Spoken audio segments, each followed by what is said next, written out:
Feliz y bendecido día, aprendiendo un curso de milagros. El secreto de la verdadera oración es olvidarte de las cosas que crees necesitar. Pedir algo específico es igual que ver el pecado primero y luego perdonarlo. Del mismo modo, al orar pasas por alto tus necesidades específicas, tal como las ves, y las dejas en manos de Dios. Ahí se convierten en los regalos que le haces, pues le dicen que no antepondrás otros dioses a Él, ni que quieres otro amor que el suyo. Este libro es un comienzo, no un final.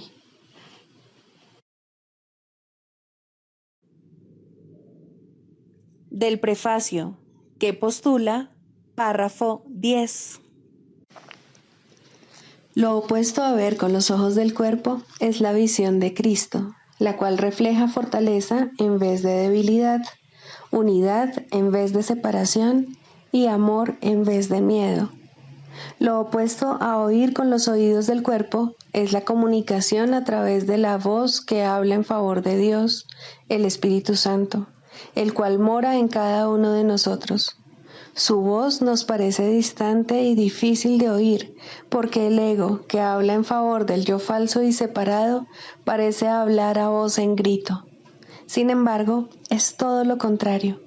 El Espíritu Santo habla con una claridad inequívoca y ejerce una atracción irresistible. Nadie puede ser sordo a sus mensajes de liberación y esperanza, a no ser que elija identificarse con el cuerpo. Ni nadie puede dejar de aceptar jubilosamente la visión de Cristo a cambio de la miserable imagen que tiene de sí mismo.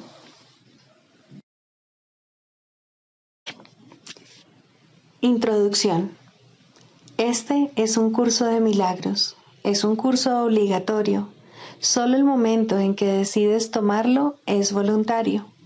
Tener libre albedrío no quiere decir que tú mismo puedas establecer el plan de estudios. Significa únicamente que puedes elegir lo que quieres aprender en cualquier momento dado. Este curso no pretende enseñar el significado del amor, pues eso está más allá de lo que se puede enseñar. Pretende, no obstante, despejar los obstáculos que impiden experimentar la presencia del amor, el cual es tu herencia natural. Lo opuesto al amor es el miedo, pero aquello que todo lo abarca no puede tener opuestos. Este curso puede, por lo tanto, resumirse muy simplemente de la siguiente manera. Nada real puede ser amenazado. Nada irreal existe. En esto radica la paz de Dios.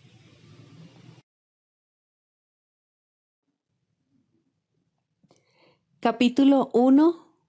El significado de los milagros. Primero, principios de los milagros. Principio 44. Los milagros son expresiones de una conciencia interna de Cristo y de haber aceptado su expiación.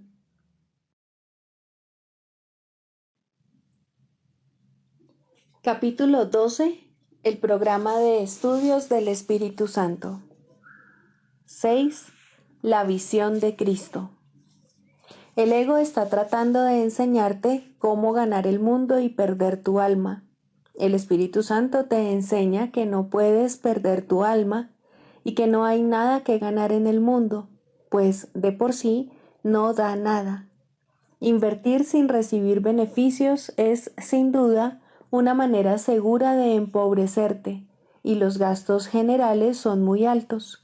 No solo no recibes ningún beneficio de la inversión, sino que el costo es enorme, pues esta inversión te cuesta la realidad del mundo al negar la tuya, y no te da nada a cambio.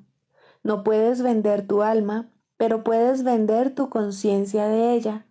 No puedes percibir tu alma y no la podrás conocer mientras percibas cualquier otra cosa como más valiosa. El Espíritu Santo es tu fortaleza porque solo te conoce como espíritu.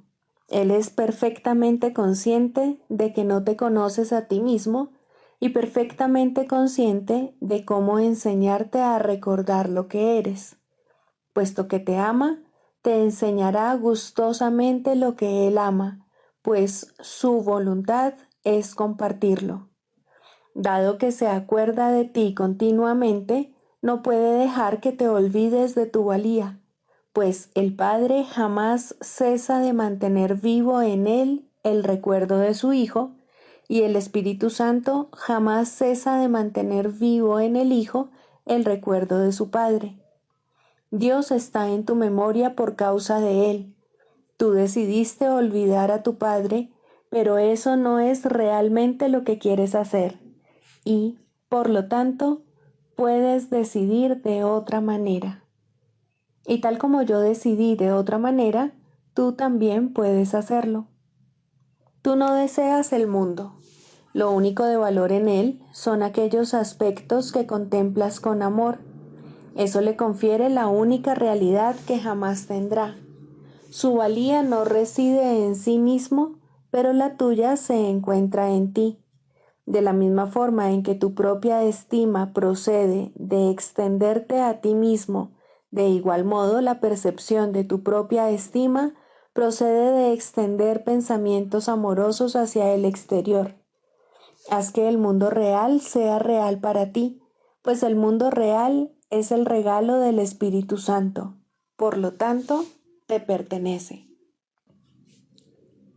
La corrección es para todos aquellos que no pueden ver. La misión del Espíritu Santo es abrirle los ojos a los ciegos, pues Él sabe que no han perdido su visión, sino que simplemente duermen. Él los despertará del sueño del olvido y los llevará al recuerdo de Dios. Los ojos de Cristo están abiertos y Él contemplará con amor todo lo que veas si aceptas su visión como tuya. El Espíritu Santo mantiene a salvo la visión de Cristo para cada hijo de Dios que duerme. En su visión, el Hijo de Dios es perfecto y Él anhela compartir su visión contigo. El Espíritu Santo te mostrará el mundo real porque Dios te dio el cielo. A través del Espíritu Santo, tu Padre exhorta a su Hijo a recordar. El despertar de su Hijo da comienzo cuando Él empieza a invertir en el mundo real, lo cual le permite aprender a reinvertir en sí mismo, pues la realidad es una con el Padre y con el Hijo, y el Espíritu Santo bendice el mundo real en nombre de los dos. Cuando hayas visto el mundo real, como sin duda lo verás, te acordarás de nosotros. Mas tienes que aprender el costo que supone estar dormido y negarte a pagarlo. Solo entonces decidirás despertar, y entonces el mundo real aparecerá ante tu vista, pues Cristo nunca ha estado dormido. Cristo está esperando a que lo veas, pues Él nunca te ha perdido de vista. Él contempla serenamente el mundo real que desea compartir contigo, porque sabe que su Padre lo ama, y sabiendo esto, desea darte lo que es tuyo. Él te aguarda en el altar del Padre en perfecta paz, ofreciéndote el amor del Padre en la serena luz de la bendición del Espíritu Santo, pues el Espíritu Santo conducirá a todo el mundo a su hogar y a su Padre, donde Cristo les espera como su ser. Cada hijo de Dios es uno en Cristo, porque su ser está en Cristo, al igual como el de Cristo está en Dios. El amor de Cristo por ti es su amor por su Padre, que Él conoce porque conoce el amor de su Padre por Él. Cuando el Espíritu Santo te haya conducido finalmente hasta Cristo en el altar de su Padre, la percepción se fundirá con el conocimiento, porque se habrá vuelto tan santa que su transferencia a la santidad será sencillamente su extensión natural. El amor se transfiere al amor sin ninguna interferencia, pues ambos son uno. A medida que percibas más y más elementos comunes en todas las situaciones, la transferencia del entrenamiento bajo la dirección del Espíritu Santo aumentará y se generalizará. Aprenderás gradualmente a aplicarlo a todo el mundo y a todas las cosas, pues su aplicabilidad es universal. Una vez que esto se logra, la percepción y el conocimiento se vuelven tan similares que comparten la unificación de las leyes de Dios. Lo que es uno no puede ser percibido como separado, y negar la separación es restaurar el conocimiento. En el altar de Dios, la santa percepción de su Hijo se vuelve tan iluminada que la luz entra a raudales en ella y el Espíritu del Hijo de Dios refulge en la mente del Padre y se vuelve uno con ella. Con gran ternura, Dios refulge sobre sí mismo y ama la extensión de sí mismo que es su Hijo. El mundo deja de tener propósito a medida que se funde con el propósito de Dios, pues el mundo real ha desaparecido sigilosamente en el cielo, donde todo lo que es eterno ha existido siempre. Allí, Redentor y Redimido se unen en su perfecto amor por Dios y en el amor perfecto que se profesan el uno al otro. El cielo es tu hogar y al estar en Dios tiene también que estar en ti.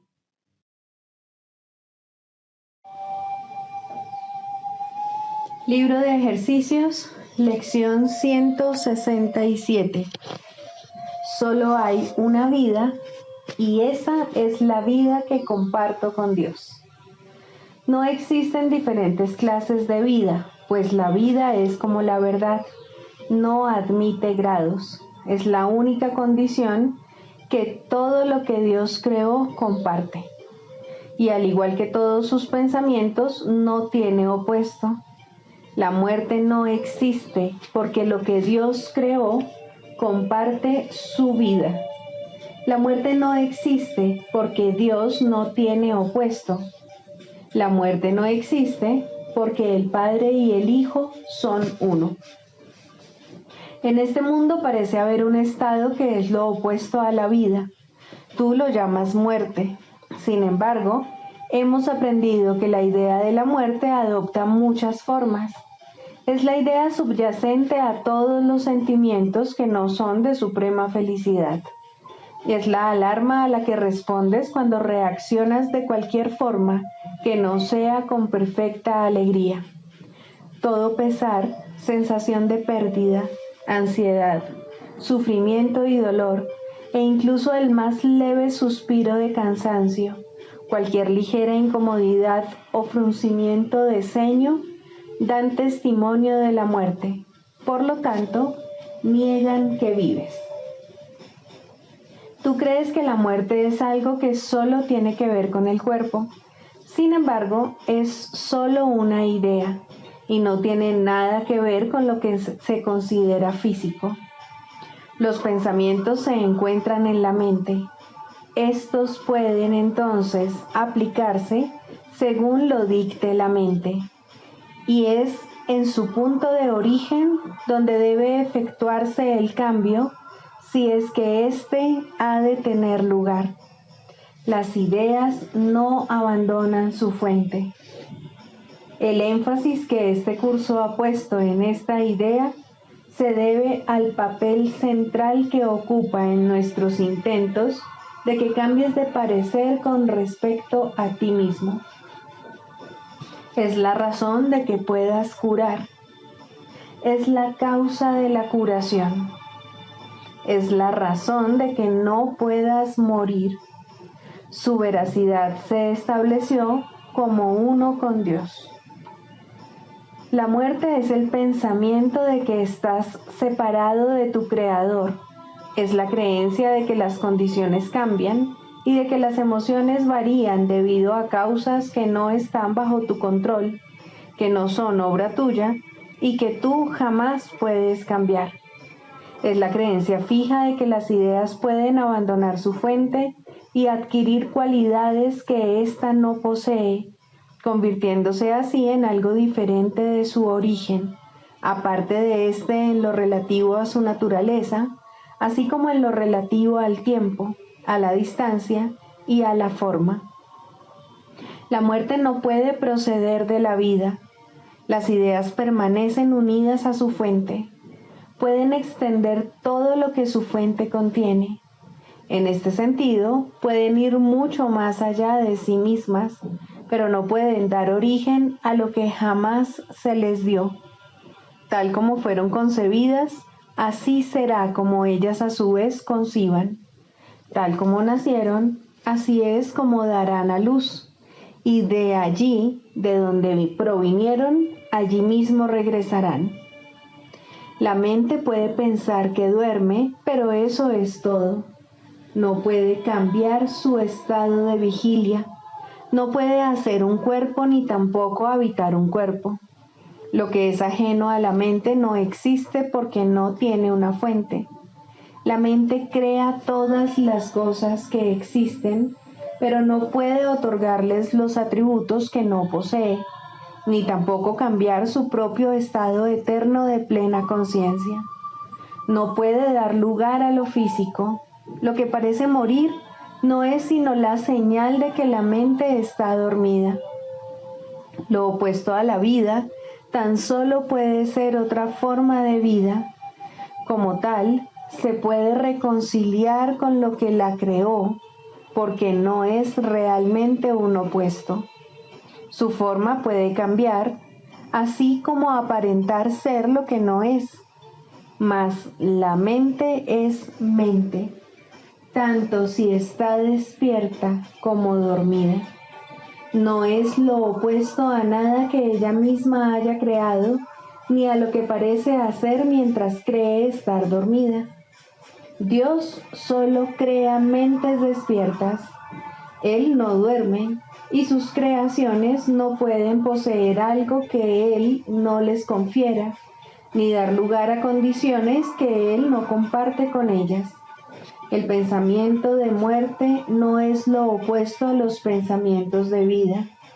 Libres para siempre de toda oposición, los pensamientos de Dios son eternamente inmutables y tienen el poder de extenderse inmutablemente para siempre, aunque dentro de sí mismos, pues son omnipresentes.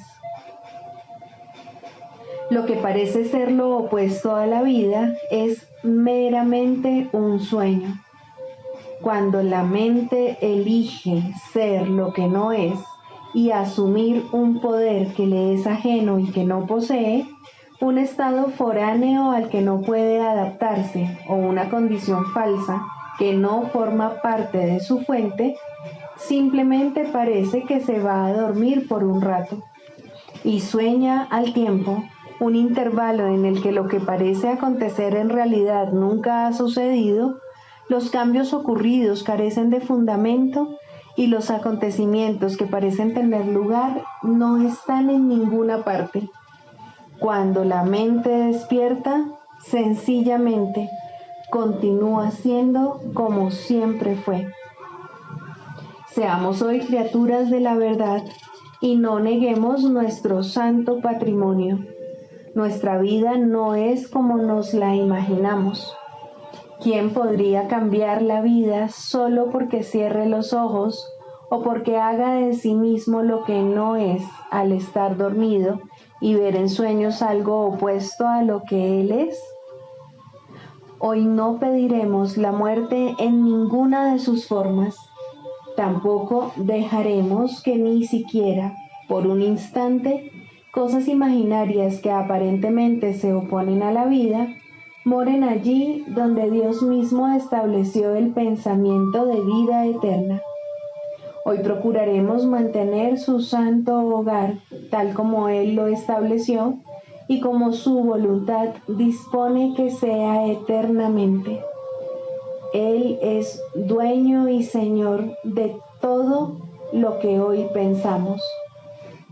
y en sus pensamientos que no tienen opuestos, entenderemos que solo hay una vida, y esa es la vida que compartimos con Él, con toda la creación, así como con sus pensamientos, los cuales Él creó como una unidad de vida que no puede separarse con la muerte, ni abandonar la fuente de vida de donde provino.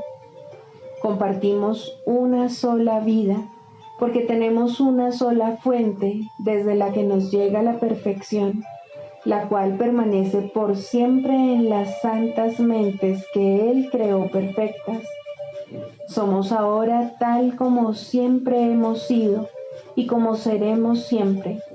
La mente que duerme no puede sino despertar según ve su propia perfección reflejando al Señor de la vida tan perfectamente que se funde con lo que allí se ve reflejado.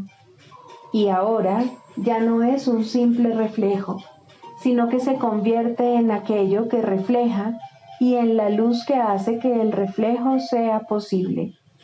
La visión deja ahora de ser necesaria, pues una mente despierta es aquella que conoce su fuente, su ser y su santidad.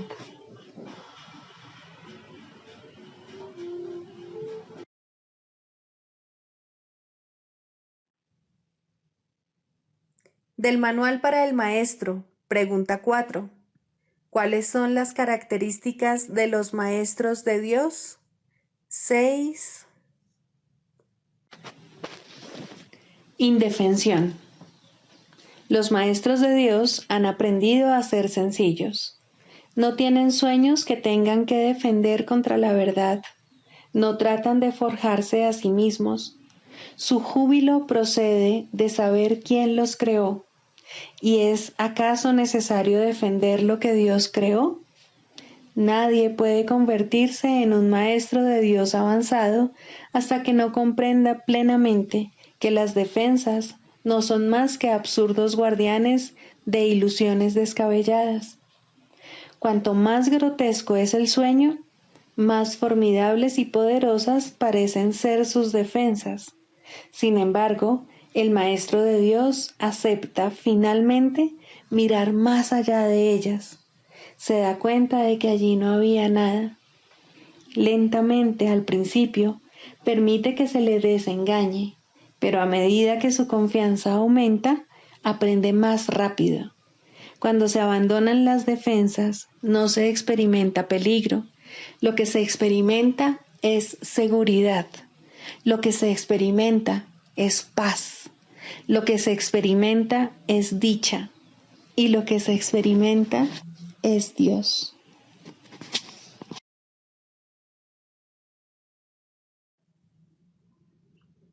Manual para el Maestro, pregunta 16. ¿Cómo debe pasar el día el maestro de Dios? Para un maestro de Dios avanzado, esta pregunta es irrelevante. No tiene un programa fijo, pues las lecciones cambian de día en día. Pero el maestro de Dios está seguro de una sola cosa: las lecciones no cambian al azar. Al darse cuenta de esto y entender que es verdad, el maestro descansa contento. Se le dirá cuál ha de ser su papel hoy, mañana y siempre. Y aquellos que compartan ese papel con él le encontrarán para que juntos puedan aprender las lecciones de ese día. Nadie de quien él tenga necesidad estará ausente. No se le enviará a nadie que no tenga un objetivo de aprendizaje ya establecido y que pueda aprender ese mismo día. Para el maestro de Dios avanzado, esta pregunta es, por consiguiente, superflua. Ya la planteó y ya se le contestó, y él se mantiene en continuo contacto con la respuesta. Ya lo tiene todo y ve desplegarse ante él, seguro y libre de obstáculos, el camino que tiene que recorrer. Pero, ¿qué ocurre con aquellos que todavía no han alcanzado la certidumbre que él posee? Esos aún no están listos para una falta de estructura así. ¿Qué es lo que tienen que hacer para aprender a entregarle el día a Dios? Hay algunas reglas generales a seguir, aunque cada cual debe usarlas a su manera como mejor pueda. Las rutinas como tales son peligrosas porque se pueden convertir fácilmente en dioses por derecho propio y amenazar los mismos objetivos para los que fueron establecidas. Se puede decir, por lo tanto, que en términos generales es mejor comenzar el día bien. Siempre es posible, no obstante, comenzar de nuevo si no se comenzó debidamente. Con todo, es obviamente ventajoso comenzarlo bien y de esa manera ahorrar tiempo. En un principio es aconsejable pensar en función del tiempo, aunque este no es de ningún modo el criterio esencial, probablemente es el más fácil de observar al principio. Inicialmente se hace hincapié en ahorrar tiempo, que si bien sigue siendo importante a lo largo de todo el proceso de aprendizaje, se recalcará cada vez menos. De entrada, podemos decir con seguridad que el tiempo que se dedica a comenzar bien el día ciertamente ahorra tiempo. ¿Cuánto tiempo debe emplearse en ello? Eso depende del mismo Maestro de Dios, quien no puede adjudicarse a sí mismo ese título hasta que haya completado el libro de ejercicios, ya que estamos aprendiendo dentro del marco de este curso. Después de haber finalizado las sesiones de práctica más estructuradas contenidas en el libro de ejercicios, la necesidad individual será el factor determinante. Este curso es siempre práctico. Puede ser que el Maestro de Dios no se encuentre en una situación que sea conducente a pasar unos minutos en un estado de quietud, nada más al despertarse. Si ese es el caso, que recuerde tan solo que su elección es pasar un ratito con Dios lo antes posible y que lo haga. La cantidad de tiempo que dedique a ello no es lo más importante. Uno puede fácilmente pasarse 1 hora sentado, inmóvil, con los ojos cerrados y no lograr nada. O bien puede, con igual facilidad, dedicarle a Dios solo un instante y en ese instante unirse a Él completamente. Quizá la única generalización que puede hacerse al respecto es la siguiente. Dedica un rato, lo antes posible, después de despertarte, a estar en silencio. Y continúa durante 1 o 2 minutos más después de que haya comenzado a resultarte difícil. Probablemente descubrirás que la dificultad disminuye y desaparece. En caso de no ser así, ese es el momento de parar. Por la noche se debe seguir el mismo procedimiento. Tal vez tu periodo de sosiego deba ser temprano en la noche, si no te es posible hacerlo inmediatamente antes de irte a dormir. No debes hacerlo acostado, es mejor estar sentado, en cualquier postura que prefieras. Habiendo completado el libro de ejercicios, seguramente habrás llegado a algunas conclusiones al respecto. Si te es posible, un momento apropiado para dedicárselo a Dios es justo antes de irte a dormir. Esto pone a tu mente en un estado de reposo y te aparta del miedo. Si te resulta más conveniente hacerlo más temprano, asegúrate al menos de no olvidarte pasar un rato, aunque sea solo un momento, en el que cierras los ojos y piensas en Dios. Hay un pensamiento en particular que debe recordarse a lo largo del día. Es un pensamiento de pura dicha, de paz, de liberación ilimitada. Ilimitada porque todas las cosas se liberan dentro de él. Crees que has construido un lugar seguro para ti mismo, Crees que has forjado un poder que te puede salvar de todas las cosas aterradoras que ves en sueños. Pero no es así. Tu seguridad no reside ahí. A lo que renuncias es simplemente a la ilusión de que puedes proteger tus ilusiones. Ese es tu temor y solo ese. Qué insensatez estar atemorizado por nada, nada en absoluto. Tus defensas son inservibles, mas tú no estás en peligro. No tienes ninguna necesidad de ellas. Reconoce esto y desaparecerán, y solo entonces aceptarás tu verdadera protección. Cuán fácil y tranquilamente transcurre el tiempo para el Maestro de Dios que ha aceptado su protección. Todo lo que antes hacía en nombre de su propia seguridad ha dejado de interesarle, puesto que está a salvo y sabe que lo está. Tienen un guía que no le ha de fallar. No es necesario que haga distinciones entre los problemas que percibe, porque aquel a quien acude reconoce que no hay grados de dificultad en su resolución.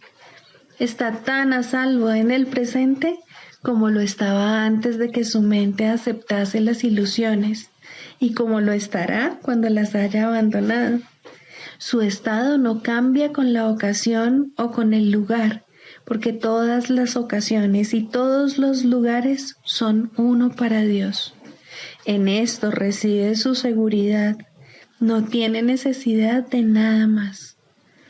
Con todo, habrá tentaciones a lo largo del camino que al Maestro de Dios aún le queda por recorrer, y tendrá necesidad de recordarse a sí mismo durante el transcurso del día que está protegido.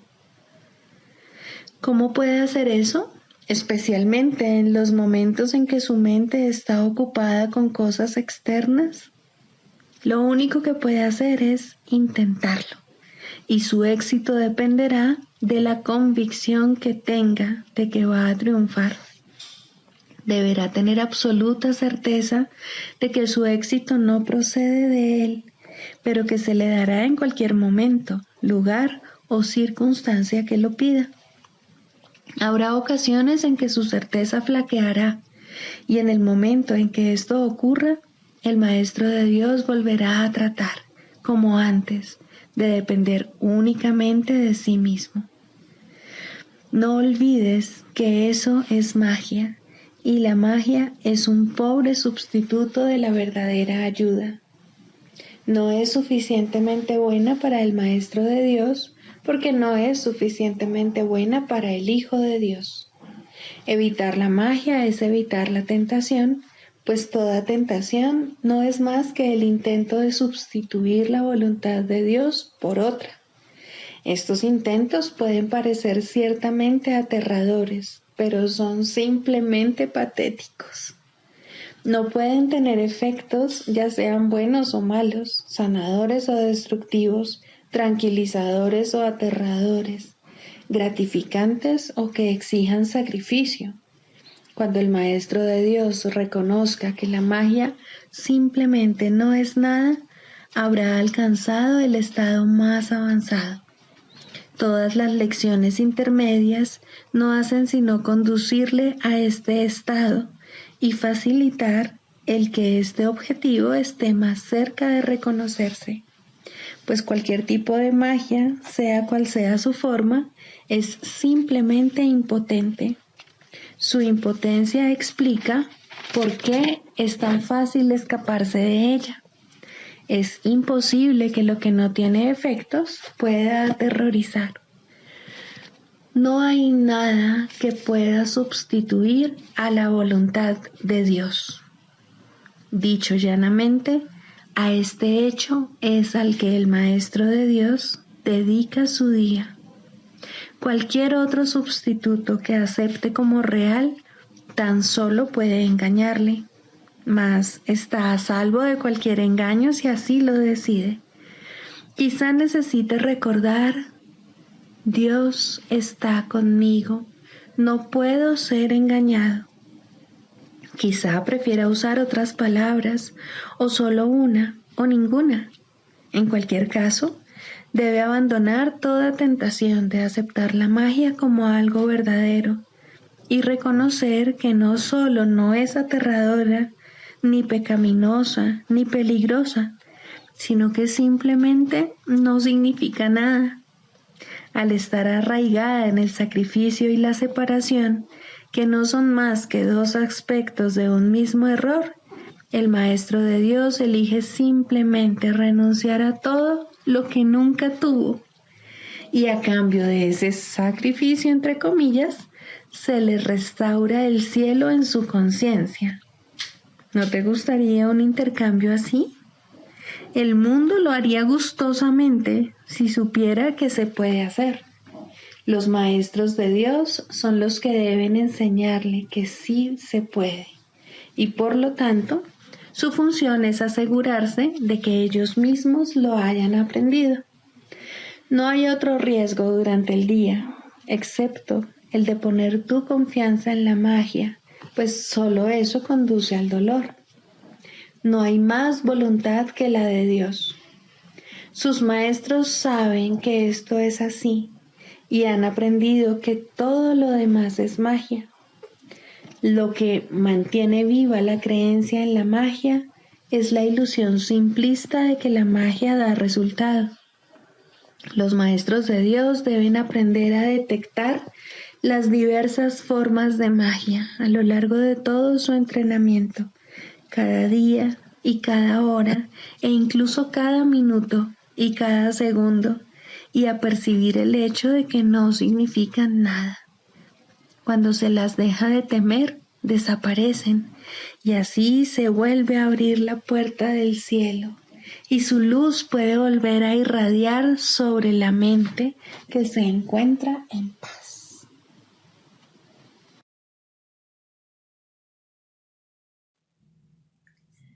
Manual para el maestro.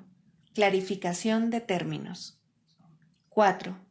La percepción verdadera, el conocimiento. El mundo que ves no es más que la ilusión de un mundo.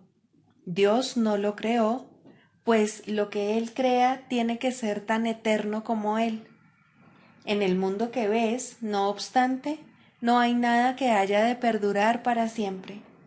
Algunas cosas durarán en el tiempo algo más que otras, pero llegará el momento en el que a todo lo visible le llegue su fin. Los ojos del cuerpo no son, por lo tanto, el medio a través del cual se puede ver el mundo real, pues las ilusiones que contemplan solo pueden conducir a más ilusiones de la realidad. Y eso es lo que hacen, pues todo lo que los ojos del cuerpo ven no solo no ha de durar, sino que además se presta a que se tengan pensamientos de pecado y culpabilidad. Todo lo que Dios creó, por otra parte, está por siempre libre de pecado y por ende, por siempre libre de culpabilidad. El conocimiento no es el remedio para la percepción falsa, puesto que al proceder de distintos niveles jamás pueden encontrarse. La única corrección posible para la percepción falsa es la percepción verdadera. Esta no perdurará, pero mientras dure, su propósito será sanar. La percepción verdadera es un remedio que se conoce por muchos nombres. El perdón, la salvación, la expiación y la percepción verdadera son todos una misma cosa. Son el comienzo de un proceso cuyo fin es conducir a la unicidad que los trasciende a todos. La percepción verdadera es el medio por el que se salva al mundo de las garras del pecado, pues el pecado no existe. Y esto es lo que la percepción verdadera ve.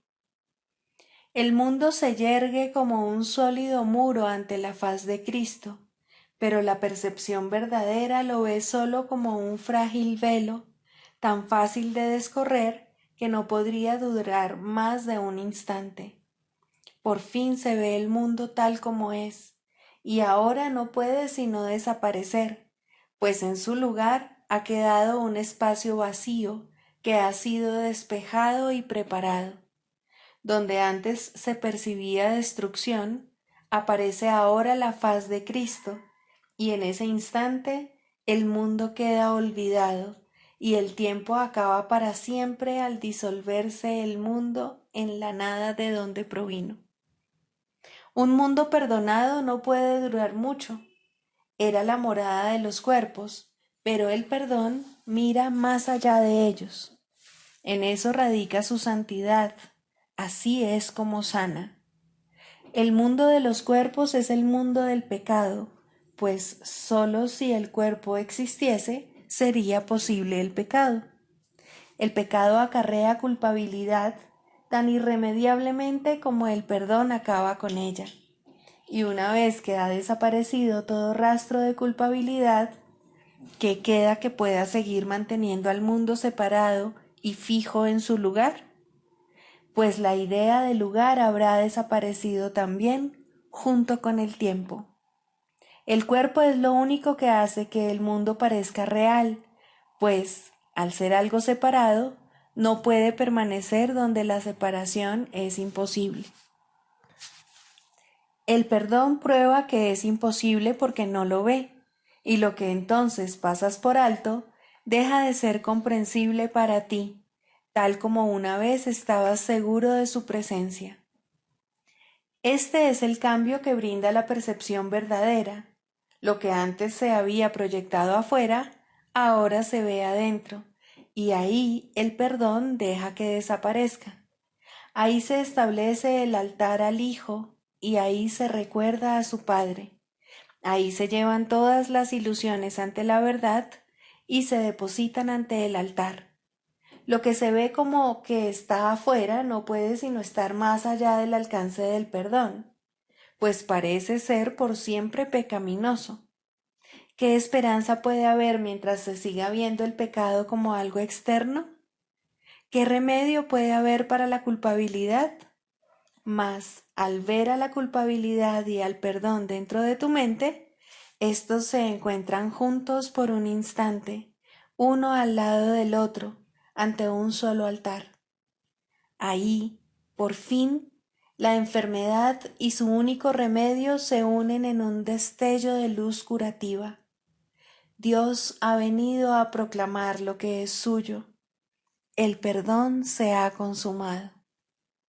Y ahora el conocimiento de Dios, inmutable, absoluto, puro y completamente comprensible, entra en su reino. Ya no hay percepción, ni falsa ni verdadera. Ya no hay perdón, pues su tarea ha finalizado. Ya no hay cuerpos, pues han desaparecido ante la deslumbrante luz del altar del Hijo de Dios. Dios sabe que ese altar es el suyo, así como el de su Hijo. Y ahí se unen, pues ahí el resplandor de la faz de Cristo ha hecho desaparecer el último instante del tiempo, y ahora la última percepción del mundo no tiene propósito ni causa, pues ahí donde el recuerdo de Dios ha llegado finalmente, no hay jornada, ni creencia en el pecado, ni paredes, ni cuerpos. Y la sombría atracción de la culpabilidad y de la muerte se extingue para siempre. Oh hermanos míos, si tan solo supierais cuánta paz os envolverá y os mantendrá a salvo, puros y amados en la mente de Dios, no haríais más que apresuraros a encontraros con Él en su altar. Santificados sean vuestros nombres y el suyo, pues se unen ahí, en ese santo lugar. Ahí Él se inclina para elevaros hasta Él, liberándoos de las ilusiones para llevaros a la santidad, liberándoos del mundo para conduciros a la eternidad, liberándoos de todo temor y devolviéndoos al amor. El proceso de la psicoterapia. Séptimo, la relación paciente-terapeuta ideal. ¿Quién es entonces el terapeuta y quién el paciente? Al final, todo el mundo desempeña ambos papeles. Aquel que necesita curación debe curar. Médico, cúrate a ti mismo. ¿Quién más, sino tú, necesita curarse? ¿Quién más, si no, necesita curación? Cada paciente que acude a un terapeuta le ofrece a éste la oportunidad de curarse a sí mismo. Por lo tanto, es su terapeuta. Y cada terapeuta debe aprender a curarse con cada paciente que acude a él. De esta manera, el terapeuta se convierte en el paciente. Dios no sabe nada de separación. Lo único que sabe es que tiene un hijo. Su conocimiento se ve reflejado en la relación paciente-terapeuta ideal. Dios acude a aquel que lo llama y éste se reconoce a sí mismo en él. Piensa detenidamente, maestro y terapeuta, por quién oras y quién es el que necesita curación, pues la terapia es oración y la curación es su mira y su resultado. ¿Qué es la oración sino la unión de mentes en una relación en la que Cristo puede entrar a formar parte? Esa es su morada, a la que la psicoterapia lo invita. ¿Qué sentido tiene la curación de un síntoma si siempre hay otro que se puede elegir? Mas una vez que Cristo ha entrado, ¿qué otra elección hay, salvo permitir que se quede? No hay necesidad de más, pues eso es todo. Ahí está la curación, la felicidad y la paz. Estos son los síntomas de la relación paciente-terapeuta ideal, que reemplazan a aquellos con los que el paciente llegó cuando vino pidiendo ayuda. El proceso que realmente tiene lugar en esa relación es uno en el que el terapeuta le dice de todo corazón a su paciente que todos sus pecados han sido perdonados junto con los propios. ¿Qué diferencia hay entre la curación y el perdón? Solo Cristo perdona, pues conoce su falta total de pecado. Su visión sana la percepción y la enfermedad desaparece, pues una vez que su causa ha sido eliminada, no vuelve a presentarse más. Para que esto tenga lugar, no obstante, se necesita la ayuda de un terapeuta muy avanzado, capaz de unirse al paciente en una relación santa, en la que todo sentido de separación finalmente se supere. Para ello se requiere una cosa y solo una: que el terapeuta no se confunda a sí mismo con Dios en modo alguno. Todo sanador no sanado cae en esta confusión fundamental de una u otra forma al considerarse como su propio creador en lugar de creado por Dios. Rara vez, si acaso, es esta una confusión de la que es consciente, o el sanador no sanado se convertiría instantáneamente en un maestro de Dios y consagraría su vida a la verdadera curación. Antes de llegar a este punto, pensó que estaba a cargo del proceso terapéutico y que, por lo tanto, era responsable de sus resultados.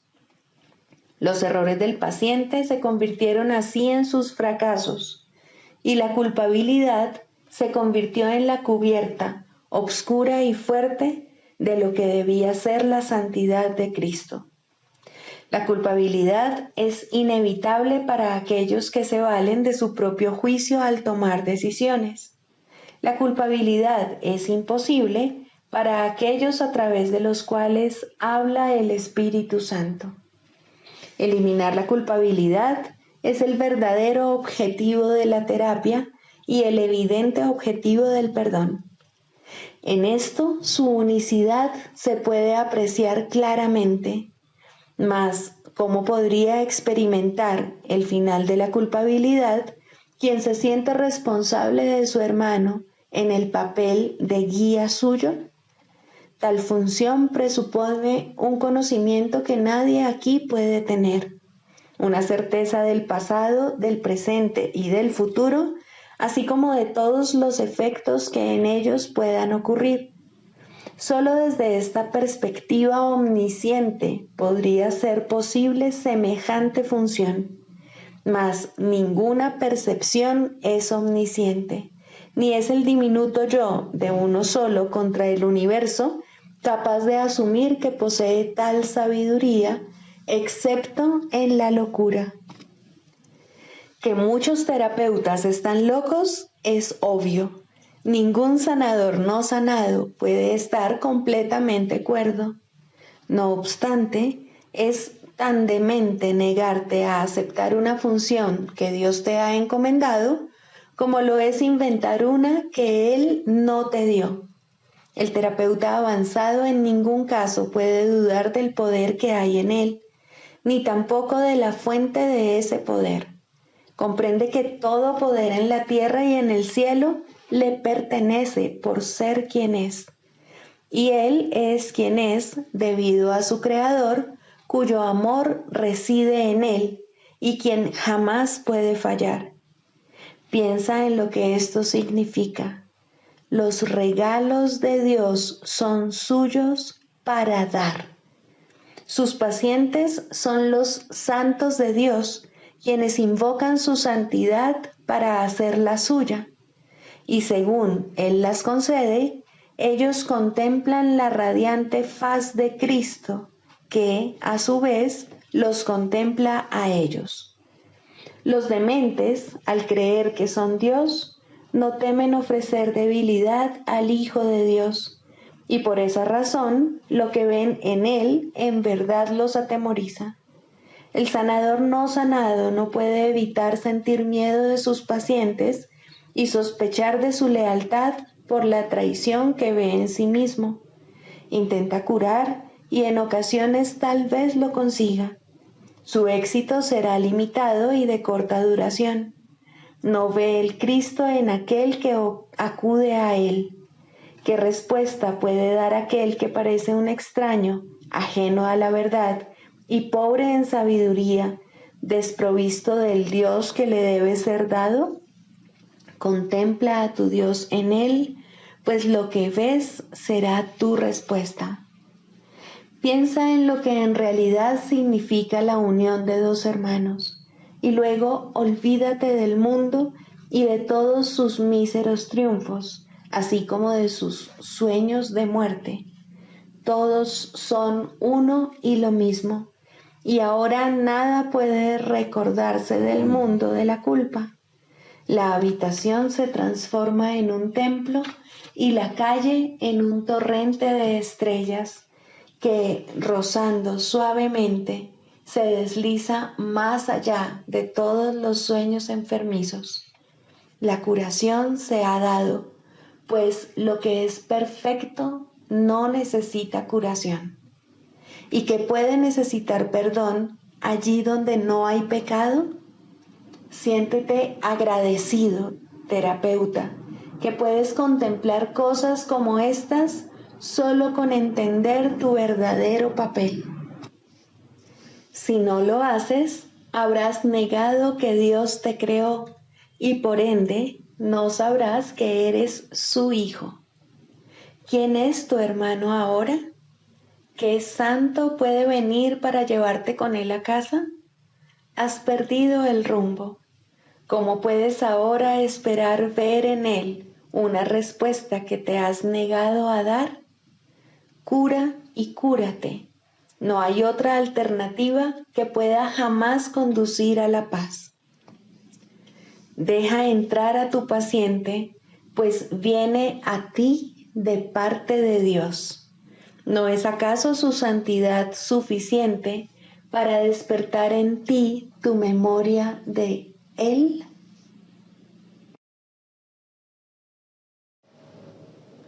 El canto de la oración. Primero, la causa de la enfermedad. No confundas el efecto con la causa ni pienses que la enfermedad se encuentra aparte y separada de lo que no puede sino ser su causa. La enfermedad es una señal, una sombra de un pensamiento malvado que parece ser real y justo, de acuerdo con las normas de este mundo. Es la prueba externa de pecados internos y da testimonio de pensamientos rencorosos que hieren y procuran hacer daño al Hijo de Dios. Curar el cuerpo es imposible, y esto queda demostrado por la brevedad de la cura. El cuerpo acabará muriendo de todas maneras, y así lo único que hace su curación es demorar su retorno al polvo de donde nació y al que volverá. La falta de perdón del Hijo de Dios es la causa del cuerpo. No ha abandonado su fuente, y esto queda claramente demostrado por su dolor y envejecimiento y por la marca de la muerte que pesa sobre sí. El cuerpo les parece temeroso y frágil a quienes piensan que sus vidas están bajo su mandato y vinculadas a su inestable y nimio aliento.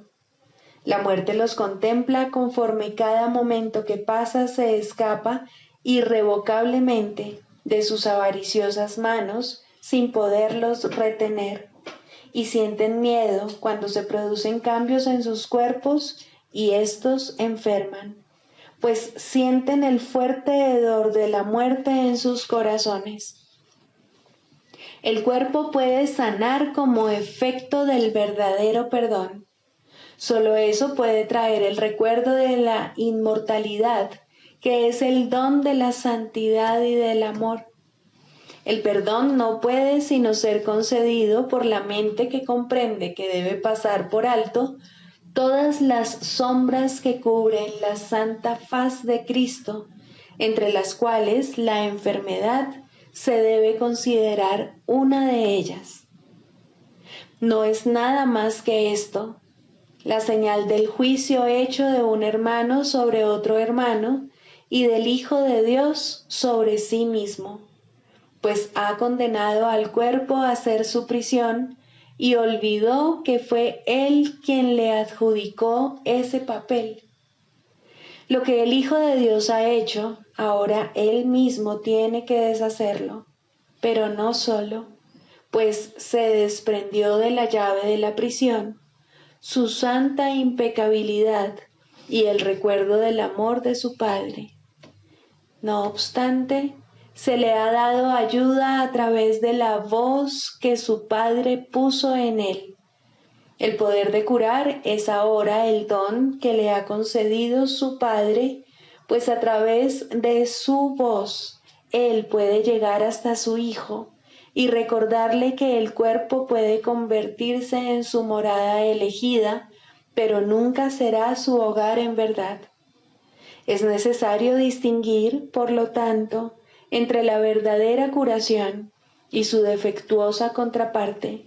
El mundo de los opuestos es el lugar de la curación, pues, ¿qué podría necesitar curación en el cielo?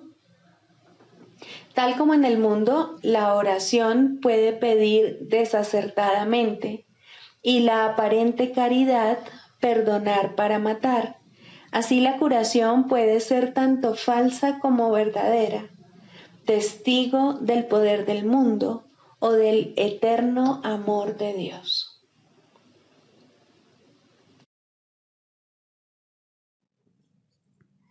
Sigamos a Jesús haciendo del perdón algo tan natural como respirar y algo tan vital como el aire. Amén.